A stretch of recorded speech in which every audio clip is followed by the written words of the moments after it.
Hello, gayuma po ba ang hanap mo? Ay, meron tayo niyan. Okay, ito po ay bisik. Bisik pang gayuma. Pero ako nang gagayuma ako sa customer. Char. Ayan, malakas ang gayuma pag merong buwan, lalong na full moon to full moon. New moon to full moon. Okay? So, ito po ang available na gayuma sa amin. I-try nyo to, super effective. Dito din ako yumaman. Okay? Pinaka the best sa lahat is yung mga sinauna pang turo is itong X7. Itong perfume na to. Ito yung talagang pangtubil ng gayuma. So, kung wala yan, kasi ito wala akong makita na pure talaga na dala ko dito sa Canada. Ito nasa Pilipinas tumanda marami. Itong yellow, wag lang yung sa loob. Yan ang pangtubil sa lahat ng gayuma. Okay, pangalawa naman is yung ating Halina perfume. Pwede ito sa negosyo, pwede din sa tao. Tapos, isa din is yung ating salika. The best ang pagayuma na salika. Tapos langka, mucha ng sampagita, mucha ng papaya, yun din. At also, the best talaga langka. Grabe. Grabe talaga cash plahated. At saka, ang santo ninyong hubad, syempre, the best yan kung yun na iyong itangan. Kung meron kang ganito, santo ninyong hubad, ay wag mong kaligtaan ang kanyang talandro or yung panyo, dala-dala mo dapat ito. Pinaka the best talaga pag babae ka kung magayumakag. Ang ating si Santa Ursula. Itong talandro to the best bestseller.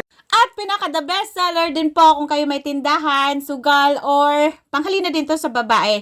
Okay, this one is Gumamela Celes sa left hand, isuot. And kung kayo naman po ay ito sa amin, galing to sa Sikihor, love potion, pero dinagdagan na namin ng mga mutya at kung mga anik-anik pang inside. Ayan, ito mura lang to.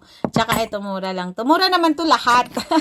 Okay? Tapos ang pinaka the best is itong ating Fast Lock Oil o itong Gayuma Oil. Okay? Tapos may mga amulets tayo na silang masipnang. Basta yung mga medallion tayo po na mga ano ko na lang dito po sa yung mga picture na panggayuma. Okay? Tapos ang pinaka din sikat sa atin na mura is itong ating pangamay. Lagay mo lang sa perfume. Tapos, lagay mo din sa bag. Panggayo mo yan. Lagay ng pera. At saka, ipahid. O panglinis yung mga kamay. Ipamahid sa mga matutumal na mga paninda. Tapos, pahid din sa yung ulo, sa yung mukha. Para sobrang ganda. Ganon. Saka, the best din. May mga panggayuma din po na halaman na nasa tabi-tabi. Which is ang ating bulaklak ng tanglad, bulaklak ng kawayan, at saka po ang ating tawag dito, yung amorsiko, yung mga dumidikit po na mga halaman. Meron din kaming pinakasikat din sa amin na nalimutan ko yung pangalan. Okay? So, yan yung mga halina. At saka kung isuot mo naman, sa mga crystals naman po, pinakadabis ang gayuma na rose quartz, tapos rhodochrosite. Yan. Ito naman ang ating Jua bracelet. Ito the best. Kung hanap ka ng mayamang Jua, ito the best ever. Yan, lalagay ko yan dito. Tapos, lagyan ko ng lotus seed, pampaswerte. O, ayan. So, yun yung dalawa. Ano yan. At saka, the best din na sinusuot ko, ayan. Nalabis na pinakasuot-suot ko, madam, is yung ating carnelian. Kung gusto mong maalala ka ng mahal mo. Or yung ginagayuma mo. Diba? Tapos kung gusto mong maggayuma din ng mga maraming kaibigan, Consite is the best. Check! Ayan. Sinabi ko na sa inyo lahat ng paggayuma. Manggayuma kayo sa tamang pamamaraan. Hindi yung maggayuma kayo na mayroon ng mga asawa. Bad yun. Okay? So, ayan ha. PM lang po. Mura yan. Ito po is 500 lang sa amin. This one is 1.5 with kasama na orasyon.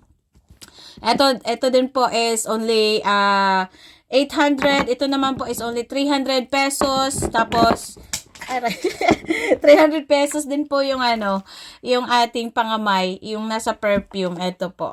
Ayan. So PM lang po ha mga madam, mura yan, super mura.